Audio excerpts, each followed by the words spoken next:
ओम अज्ञानतिमिरन्धस्य ज्ञानाञ्जनशलाखया चक्षुरुन्मीलितं येन तस्मै श्रीगुरवे नमः। नमो ओम विष्णुपादाय कृष्णप्रेष्ठाय भूतले श्रीमते भक्तिवेदांत स्वामिन् इति नामिने। नमस्ते सरस्वते देवे गौरवाणी प्रचारिणे निर्विशेष शून्यवादी पाश्चात्य देशतारिणे। जय श्री कृष्ण चैतन्य प्रभु नित्यानंदा श्री अद्वैत गदाधर श्रीवासदि गौर भक्तवृंदा। हरे कृष्णा कृष्ण कृष्ण हरे हरे, हरे राम राम राम हरे हरे। हरे कृष्ण। तो इन पिछली कुछ कथाओं में भगवान कपिल माता देवहूति को एक ऐसे व्यक्ति जिसे मनुष्य शरीर की प्राप्ति हुई है लेकिन अज्ञानता के कारण, माया के वश में होने के कारण, माया से भ्रमित हो करके वो व्यक्ति किस प्रकार से अपना पूरा जीवन इंद्रिय तृप्तियों में लगाता है, अपने कुटुंब का पेट भरने के लिए अनेकों प्रकार के पाप कर्म करता है, धोखाधड़ी करता है, बेईमानी करता है, गलत काम करता है, अनेकों प्रकार के पाप कर्म करता है। तो उस व्यक्ति की गति क्या होती है, इसके बारे में भगवान कपिल जो है विस्तार से बता रहे हैं। ये हमारे लिए महत्वपूर्ण क्यों है? क्योंकि देखिए, जब हम संसार के अंदर में रहते हैं, मान लीजिए हम किसी राज्य के अंदर में रहते हैं, तो उस राज्य में जो सरकार के नियम होते हैं उसका हमें पता होना चाहिए, उसका हमें पालन करना चाहिए। जैसे मान लीजिए, क्या आप कहेंगे कि भाई नहीं, मुझे कोई ज़रूरत नहीं है ये जानने की कि जब लाल बत्ती आती है तो लाल बत्ती आती है तो मुझे रुकना है, मुझे जानने की कोई ज़रूरत नहीं है। हरी बत्ती आती है, ग्रीन लाइट आती है तभी मुझे जाना है, ये जानने की कोई ज़रूरत नहीं है। या फिर मैं बेईमानी करूं, धोखाधड़ी करूं, कुछ प्रॉब्लम नहीं है, मैं कुछ भी कर सकता हूं। तो हमें ये ज्ञात होता है कि मैं अगर गलत कार्य करता हूं, मैं अगर कानून को तोड़ता हूं तो मुझे सजा होगी। अगर मैं मोटरसाइकिल चला रहा हूं और अगर सरकार ने नियम बनाया है कि भाई तुम मोटरसाइकिल जो हो बिना हेलमेट के नहीं चला सकते हो, और तुम हेलमेट के बिना चलाते हो, पकड़े जाते हो तो चालान कटेगा, पेनल्टी लगेगी। तो ये हमें पता होना चाहिए। ठीक इसी प्रकार से इस भौतिक संसार के अंदर में जो प्रकृति के नियम हैं, अब जिस राज्य में हम रहते हैं वहाँ के नियम तो हमें पता रहते हैं, लेकिन अनफॉर्चुनेटली, अभाग्यवश पूर्ण, हमें प्रकृति के नियम क्या हैं उसका कोई ज्ञान ही नहीं है।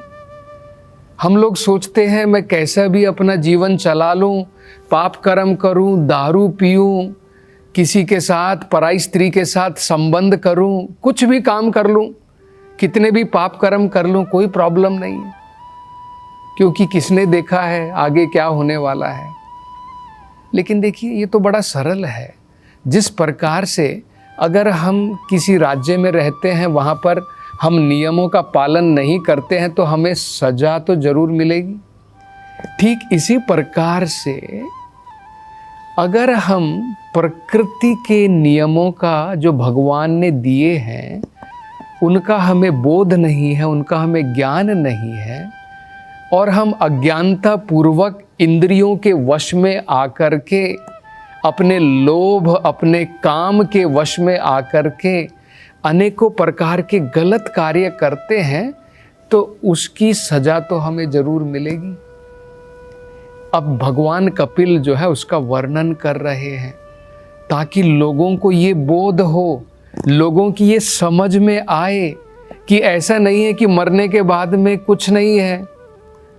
चाहे मैंने किसी की चोरी की, डाका डाला, जैसे कहावत है ना, यावत जीवेत सुखम जीवेत भस्मी भूतस्य देहस्य कुतः पुनः आगमनो भवेत, कि भाई जब तक तुम जी रहे हो मौज से जियो, चोरी करो, डाका डालो, भीख मांगो, कुछ तो करो, जब तक जी रहे हो मौज से जियो। क्योंकि भस्मी भूतस्य देहस्य, जब ये देह भस्म हो जाएगी तब थोड़ी कुछ हमें कुछ भुगतना पड़ेगा, ये देह तो चली गई, तब कौन सी सजा हमें भुगतनी पड़ेगी।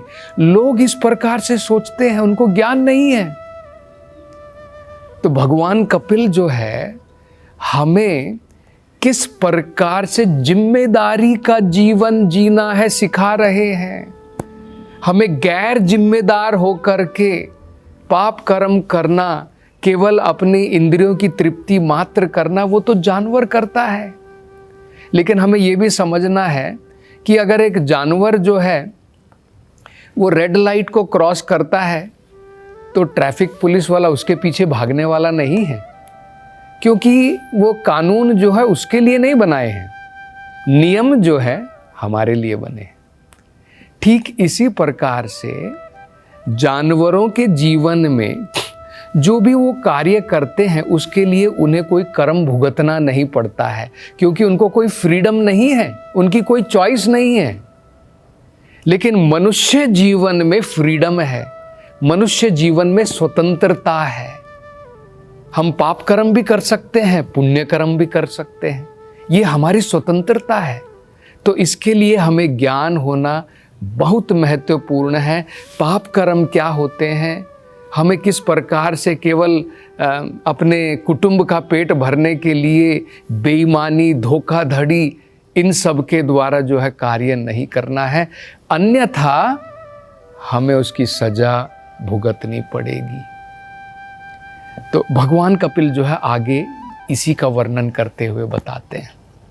तो उन्होंने ये बताया था कि ये व्यक्ति जो अपने कुटुंब का पेट भरने के लिए बेईमानी करता है, धोखाधड़ी करता है, अनेकों प्रकार के पाप कर्म करता है, वो बिस्तर पर पड़ा हुआ है, मरण सन्न है, बिल्कुल उसकी मृत्यु अब नज़दीक आ गई है, बूढ़ा हो चुका है, उसका सारा शरीर जो है उसका रूप बदल गया है, अनेकों प्रकार की बीमारियों से पीड़ित है, उसका श्वास जब वो अंदर बाहर ले रहा है तो घुर घुर की आवाज़ भी आ रही है, और बिस्तर के ऊपर लेटा है, और कभी कभी उसके सगे संबंधी आकर के उसकी दशा देख कर के कहते हैं कि हाय भाई तेरा क्या हाल बिगड़ गया है। और जब वो कुछ बोलना चाहता है, अपनी कुछ इच्छा प्रकट करना चाहता है, क्योंकि वो काल के कंट्रोल में है, नियंत्रण में है, कुछ बोल भी नहीं पाता है, पहले ही प्रॉब्लम में है, और उसके सगे संबंधी जो है शोक मना रहे हैं कि भाई इसकी हालत कैसे हो गई है, और बेचारा दुखी रहता है, और धीरे धीरे उसकी मृत्यु नजदीक आ जाती है। और ये भगवत गीता में एक बहुत महत्वपूर्ण संदर्भ है। कई बार आपने सुना होगा ना, लोग कई बार कहते हैं कि भाई ये भक्ति वगैरह तुम इतनी जो है युवावस्था में करते हो या बचपन से करते हो, इसकी क्या ज़रूरत है, हमारा जीवन जो है मौज करने के लिए बना है, एंड में देख लेंगे, जब हम बूढ़े हो जाएंगे, जब शरीर कुछ काम नहीं करेगा, तब हम थोड़ी भगवान की भक्ति इधर उधर कर लेंगे। तो कई बार हम लोग ऐसा विचार करते हैं, लेकिन देखिए भगवान भगवत गीता में बड़ा महत्वपूर्ण संदेश देते हैं। भगवान कहते हैं, यम यम वापि स्मरण भावा त्यजति अंते कलेवरम।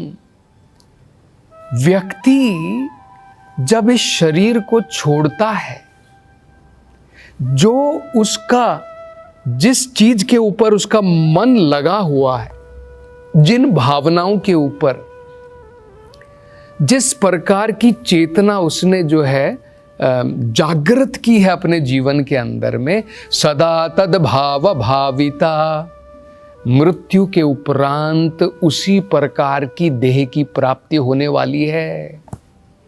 ऐसा नहीं कि जैसे हम लोग देखते हैं ना, बच्चा कहे कि भाई मैं सारे पूरा साल मैं पढ़ाई नहीं करूँगा, केवल खेलूँगा, मौज करूँगा, जब एग्ज़ाम आएगा तब देख लूँगा, कैसे ना कैसे करके पास हो जाऊँगा। तो कैसे संभव है?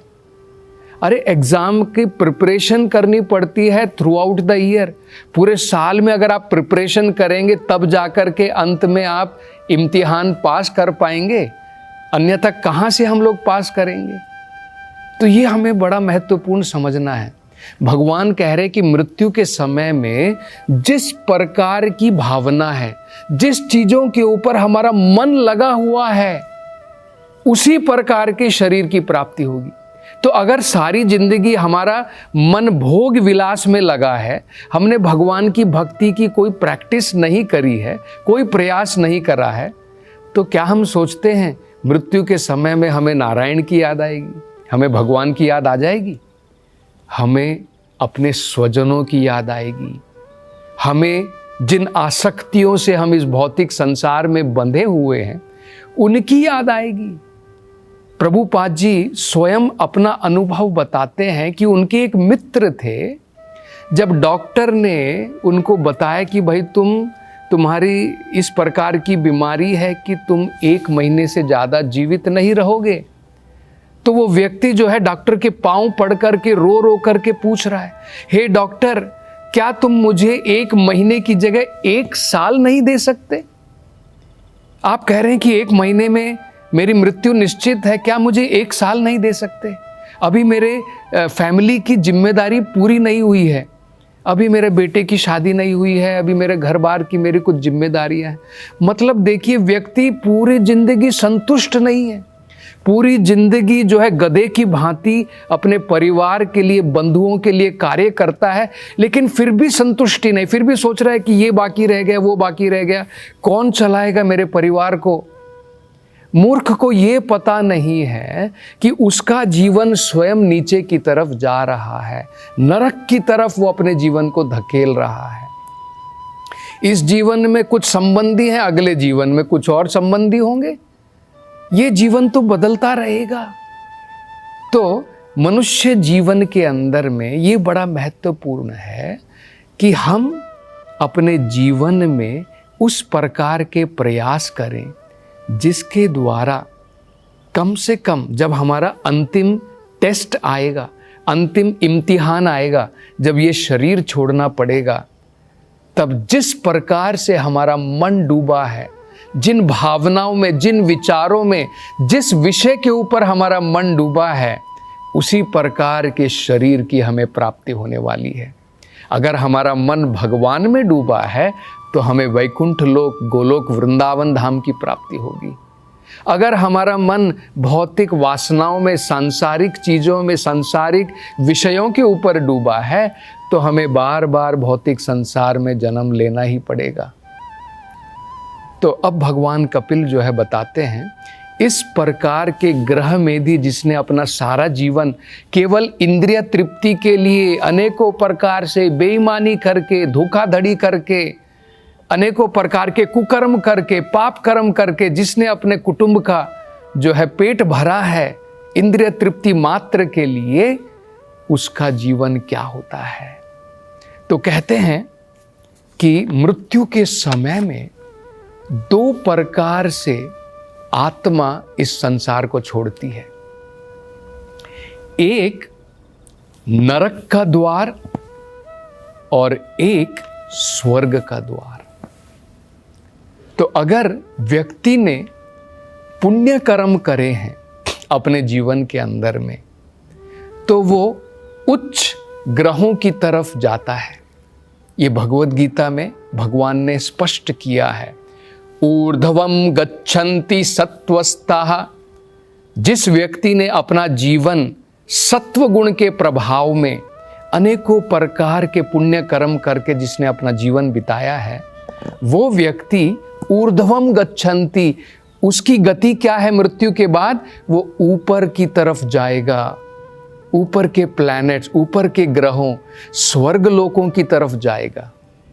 और अगर वही व्यक्ति न केवल मात्र पुण्य कर्म करके, अगर वो दिव्य कर्म करता है, भगवान की भक्ति करता है, तो स्वर्ग लोक से ऊपर वैकुंठ लोक, क्योंकि स्वर्गलोक में भी जाने के बाद में भोगने के पश्चात वापस आना पड़ेगा। आप पैसा कमा लेते हैं, अमेरिका चले जाते हैं, जब आपका वीज़ा ख़त्म हो जाएगा वापस आना पड़ेगा। तो जब हम स्वर्गलोक तक जाते हैं, क्षीणे पुण्य मृत्य लोकम विशंति, हमारा पुण्य जब खत्म हो जाएगा तब वापस मृत्य लोक में आना पड़ेगा। और जो पाप कर्म करते हैं अधोगच्छन्ति तामसः, जो तमोगुण में अज्ञानता के प्रभाव से अनेकों प्रकार के पाप कर्म करते हैं, उन्हें नीचे की तरफ जाना पड़ेगा, नरक लोकों की तरफ। नरक लोकों में जाकर के अनेकों प्रकार की सजा पहले भुगतनी पड़ेगी। सजा भुगतने के बाद में नरकीय देह की प्राप्ति भी होगी। दो प्रकार से, पहले नरकीय लोकों में जाकर के नरकीय सजा, हेलिश लाइफ, और बाद में उसी प्रकार के देह की प्राप्ति होगी, जहां पर हम बिल्कुल निम्न प्रकार का जीवन इस भौतिक संसार में जिएंगे। तो भगवान कपिल कहते हैं, देखिए क्या होता है, इस प्रकार का व्यक्ति जब मरण सन्न है, मृत्यु के समय में उसके सामने कौन प्रकट होता है? क्या उसके सामने भगवान विष्णु के दूत आएंगे लेने के लिए? नहीं, क्योंकि इस व्यक्ति ने अपना सारा जीवन कुकर्म करके बिताया है। मृत्यु के समय में उसके कस्टोडियन कौन होते हैं? उसको लेने के लिए कौन आते हैं? उसको लेने के लिए यमदूत आते हैं। और जो यमदूत होते हैं, ये यमराज, जो हमारे कर्म का विवेचन करके हमें जो है किस प्रकार की सजा भुगतनी है, उसका फैसला जो सुनाता है। तो अब आगे भगवान कपिल जो हैं, इसका किस प्रकार से वर्णन करते हुए बताते हैं कि यमराज अब इस पापी व्यक्ति के साथ में क्या व्यवहार करते हैं, इसका वर्णन हम अगली कथा में करेंगे। हरे कृष्णा।